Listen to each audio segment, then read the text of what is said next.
Bien, je termine par ceci sur les titres. En n'ayant rien qui est activé, avec la flèche de gauche, j'ai cliqué à côté de tout, rien n'est activé. Je vais aller faire quelque chose. Regardez, vous allez faire après. Dans la palette style de paragraphe, je vais aller double-cliquer sur titre second niveau. J'aurais pu aussi utiliser le système de palette paragraphe et puis redéfinir le style, mais là je vais le faire comme ça. Alors je vais cliquer sur annuler parce que avant de faire ça, j'ai peut-être intérêt à quand même aller mettre dans un coin de mon écran le titre. Ok. Donc, je double-clique à droite de titre second niveau. Case aperçu est coché. Donc, les modifications que je fais ici dans le style, je vais le voir.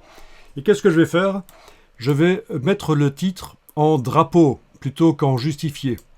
C'est-à-dire que dans retrait et espacement, je vais indiquer aligné à gauche plutôt que justifié. Voilà. Vous voyez que la droite du bloc, la droite du paragraphe, pardon, la droite du paragraphe ne colle plus sur la droite du bloc.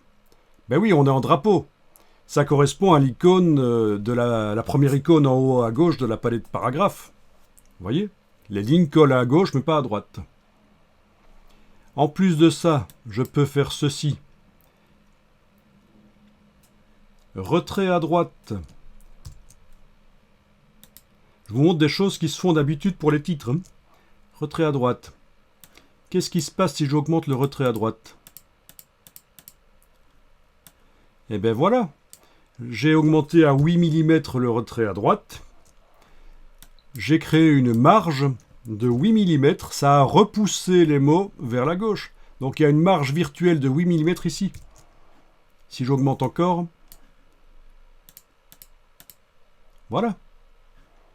Alors attention, parce que je vous l'avais montré, si un des mots est très long et n'a pas assez d'espace pour se mettre entre la marge de droite qui actuellement est à 11 chez moi. S'il n'a pas assez d'espace pour se mettre entre le côté gauche du bloc et là, avec la marge de 11, ben, tout le texte va disparaître. On a vu, hein, quand un mot n'a pas de place pour se mettre. Et vu que la césure est désenclenchée pour les titres, pas de coupure de mots possible, il est fort probable que ça puisse arriver. Donc il faut faire gaffe à ça. Voilà.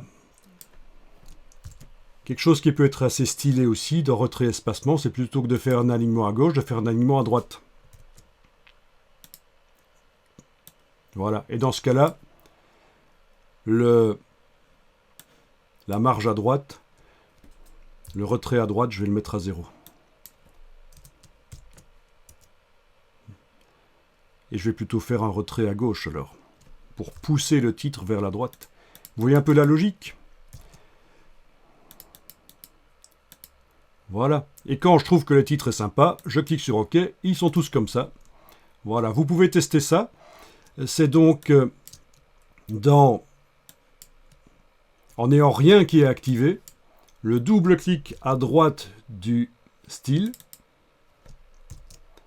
dans retrait et espacement, vous choisissez aligné à gauche et vous faites une marge à droite, ou alors l'inverse, aligné à droite et vous faites une marge à gauche, un retrait à gauche.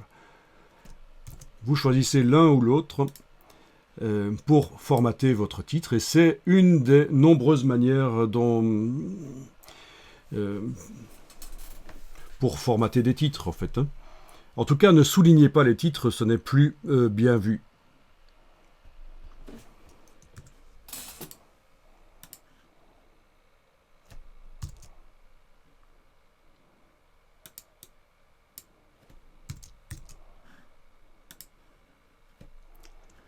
Donc, étape suivante, on verra comment éviter ce genre de choses qu'on a ici.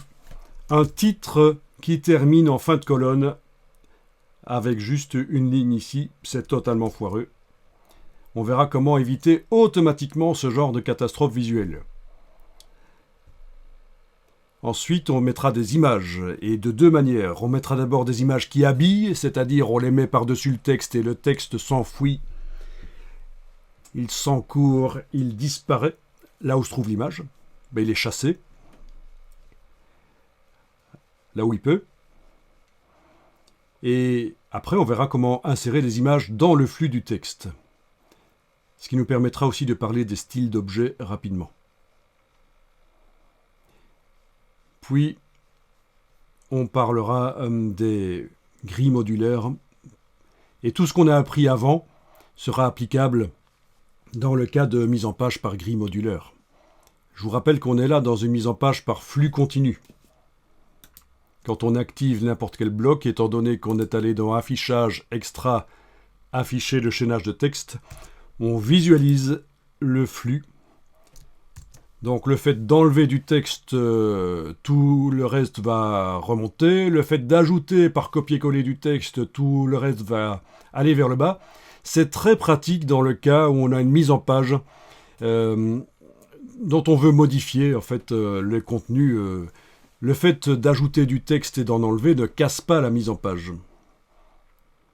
C'est le principe du flux continu, c'est bien pratique. Et personne ne voit que c'est du flux continu, en fait. Ah oui, quelque chose qu'on fera aussi, c'est augmenter la valeur des marges. Parce que c'est du remplissage. Il y a beaucoup trop de texte sur la page.